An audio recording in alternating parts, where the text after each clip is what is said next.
Let me share with you an insightful story. Two monks, Yasmi and Nomi, are returning back to the monastery.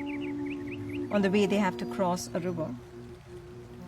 They hear a woman crying. She is unable to cross and she must hurry back home to her child. Yasmi reaches her and helps her cross. After an hour, Nomi speaks up. Do you know what you have done there? Our master said not to look at a woman. You went and spoke to her. Our master said don't speak to a woman. You touched her. Master said do not touch a woman. You carried her. Yasmi replied, but I dropped her half an hour ago. It is you who's still carrying her. These two characters represent our two inner states. The suffering state, where our baseline mood is sadness, irritation, and anger.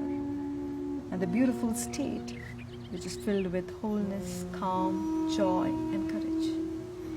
Yasmi represents a beautiful state. Nomi represents a stressful state. Nomi was agitated before the event, during the event, and after the event. His inner agitation led him to overcomplicate matters and act irrationally. Yasmi was present in action, and once the action was over, he left the event totally. There are only two states in which any human being on this planet lives. Whether you are a Christian, Muslim, Hindu, Buddhist, anyone in this world, we only experience life from two states. One is a suffering state, the other is a beautiful state. Now in suffering states, you are experiencing your relationships or whatever you're doing from stressful states. You are anxious, you are stressed, you are in anger, you are in fear. So suffering states are clearly states that destroys your inner world and in turn affects your external world. What do we usually do when you get into stress? You indulge in stress and live in those stressful states for very long periods of time.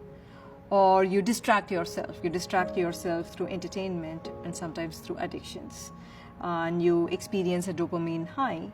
But once the dopamine subsides, you again get back into feeling meaningless or purposeless or lonely in life.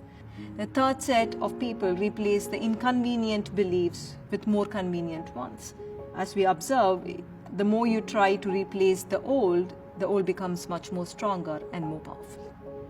Whereas on the other hand, beautiful state are states where you experience love, joy, connection, and you are also very, very clear about what you want to do with your life. This journey is not limited to a spiritual seeker. This journey is for anyone and everyone who wants to live a beautiful life. It is unfortunate that our society, our education system, our parents have not brought attention to our inner state. They never felt it was important to live in a beautiful state. That has not been part of the education. It is all about showing, about achievement, about having things and people. It's about position. But very little effort or very little attention has been brought to how we feel. As we move past life, as we move past the experiences of rejection, of loss, of separation, and as we move through suffering, we really do not know what to do with that suffering state.